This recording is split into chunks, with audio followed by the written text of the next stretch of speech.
Halo semua, salam sejahtera Malaysia. Kita kembali lagi bersama di dalam channel Fels Lifestyle dengan isu yang panas hari ini. Saudara-saudara semua, tuan-tuan dan puan-puan, ada satu kenyataan paling menggemparkan, bagi saya ini paling mengejutkan. Akhirnya, Tan Sri Azam Baki bersuara. SPRM akhirnya membuat pendedahan setelah kita tahu bahwa SPRM telah memanggil pengurusi Perikatan Nasional berkaitan dengan projek Jana Wibawa yang menjadi bualan ramai hari ini. Dan juga nama Tengku Zafrul juga disebut-sebut. Jadi saudara-saudara, akhirnya Azam Baki ataupun SPRM telah mengumumkan satu pendedahan yang terkini yang paling mengejutkan. Menurut SPRM, saksi atau suspek tidak wajar buat kesimpulan sendiri. Adalah tidak wajar untuk individu yang dipanggil memberi keterangan membuat kesimpulan sendiri, sama ada mereka dipanggil sebagai saksi ataupun suspek.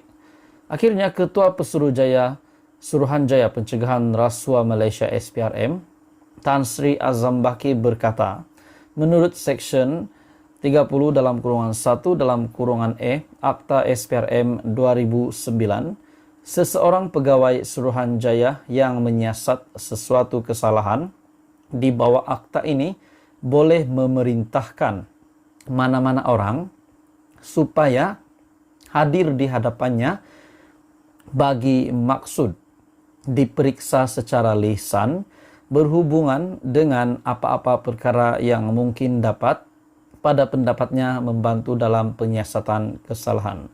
Mereka harus menunggu sehingga siasatan selesai sebelum memberi komen tentang siasatan oleh penguat kuasa, katanya pada Isnin. Oke saudara-saudara, sebelum kita meneruskan isu hangat hari ini, saya meminta jasa baik Anda untuk bantu channel ini dengan menekan butang like, share, dan subscribe. Terima kasih. Pada Ahad, bekas Perdana Menteri Tan Sri Muhyiddin Yassin memaklumkan SPRM telah memanggil beliau untuk memberi kenyataan bukan sebagai suspek dalam projek Jana Wibawa. Muhyiddin akhirnya menjelaskan keterangan diberi adalah berkait penganugerahan kepada kontraktor dipilih bawah projek Jana Wibawa yang didakwa pihak tertentu bahwa berkemungkinan wujud tata cara perolehan tidak mengikut peraturan. Mengulas lanjut, Azam berkata, SPRM juga akan memanggil bekas Menteri Keuangan Tengku Datuk Seri Tengku Abdul Aziz untuk memberi keterangan. Jadi pada akhirnya inilah kenyataan daripada SPRM bahwa saksi ataupun suspek tidak wajar buat kesimpulan sendiri. Adalah tidak wajar untuk individu, setiap individu yang dipanggil untuk memberi keterangan, membuat kesimpulan sendiri, sama ada mereka dipanggil sebagai saksi ataupun suspek. Jadi ini adalah satu pendedahan terkini daripada Azam Baki. Apa komen Anda? Teruskan bersama di dalam channel ini untuk perkembangan-perkembangan politik yang seterusnya. Hai semua, salam sejahtera Malaysia. Menurut entry terbaru Twitter Raja Petra bin Raja Kamarudin, beliau telah membuat pendedahan bahwa seorang saksi akan tampil untuk Muhyiddin Yassin, untuk kes rasuah Muhyiddin Yassin dan Wan Saiful dan juga Adam Radlan. Jadi ini adalah kenyataan daripada Raja Petra bin Raja Kamarudin di entry terbaru RPK. Menurut Raja Petra, orang ini akan menjadi saksi dalam kes rasuah Muhyiddin Yassin, Wan Saiful dan Adam Radlan. Dia akan sumpah yang dia diarah minta komisen dari kontraktor Melayu bagi pihak Bersatu. Tapi duit tersebut tidak diserah kepada Bersatu. Adakah ini berkaitan dengan dana politik RM 300 juta? Jadi pada akhirnya RPK membuat pendedahan ini di Twitter terbaru RPK dan ramai yang telah komen di dalam post ataupun entry Twitter Raja Petra. Oke saudara-saudara, sebelum saya meneruskan, saya meminta jasa baik Anda untuk bantu channel ini dengan menekan butang like, share, dan subscribe. Menurut Raja Petra bin Raja Kamarudin, dari entry terbaru RPK, orang ini akan menjadi saksi dalam kes rasuah Muhyiddin Yassin, yaitu Azman Yusof, dengan caption, orang ini akan menjadi saksi dalam kes rasuah Muhyiddin, Wan Saiful dan Adam Radlan, dengan caption di bawah gambar Azman Yusof. Saudara-saudara, Ini adalah pendedahan daripada Raja Petra bin Raja Kamarudin.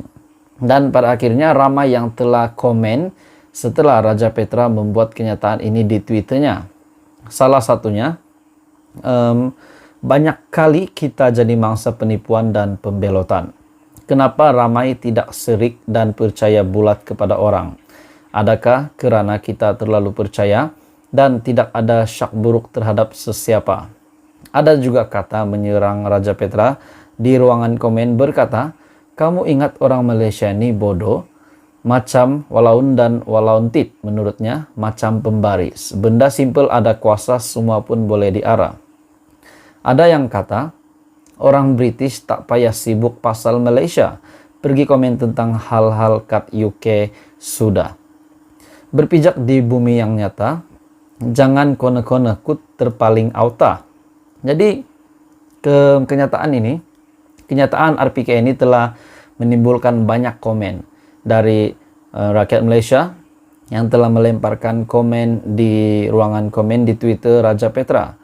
Jadi, ada yang kata sumber yang dinyatakan oleh Raja Petra ini mesti dari sumber risikan. Raja Petra nak cakap yang Raja Petra power, semua info dia tahu. Betul juga lah, saudara-saudara. Saya berpikir dari mana Raja Petra mengetahui perkara ini.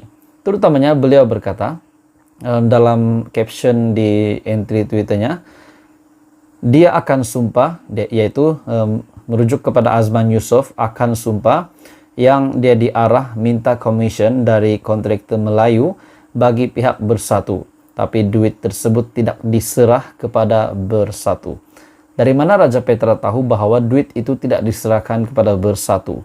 Dan adakah ini berkait dengan dana politik RM 300 juta ataupun RM 45 bilion dan kes-kes Rasul Muhyiddin Yassin yang sedang hangat diperkatakan pada hari ini. Jadi saudara-saudara, apa komen Anda? Akhirnya ini adalah kenyataan daripada Raja Petra bahwa Azman Yusof akan menjadi saksi dalam kes rasuah Muhyiddin Yassin, Wan Saiful dan Adam Radlan. Oke, tuan-tuan dan puan semua, teruskan bersama di dalam channel ini untuk perkembangan-perkembangan politik yang seterusnya.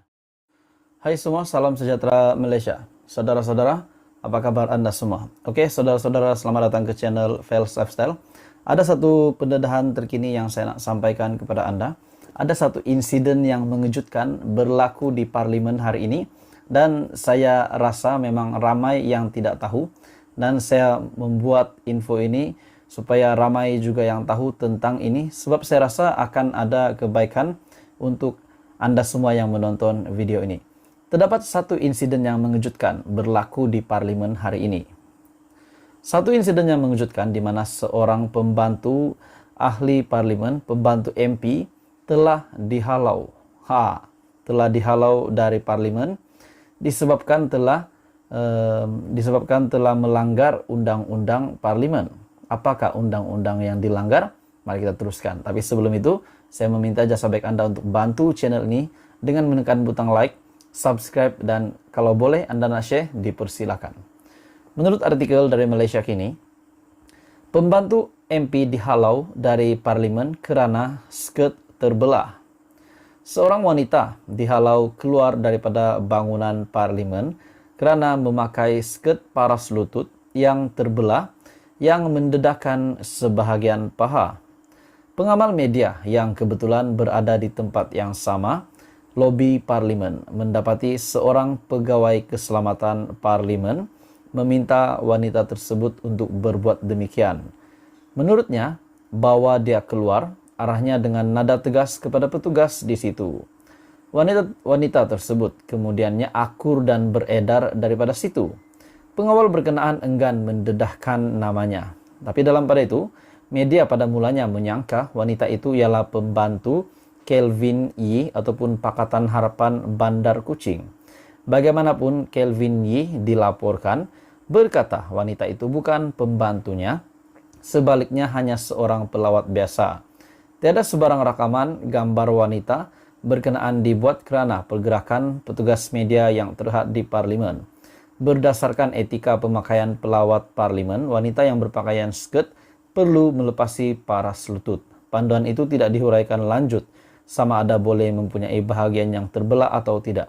Jadi saudara-saudara, akhirnya ini yang berlaku di Parlimen hari ini. Dan bagi saya ini pasti mengejutkan seluruh dewan. Apa komen Anda? Teruskan bersama di dalam channel ini untuk perkembangan-perkembangan yang politik seterusnya.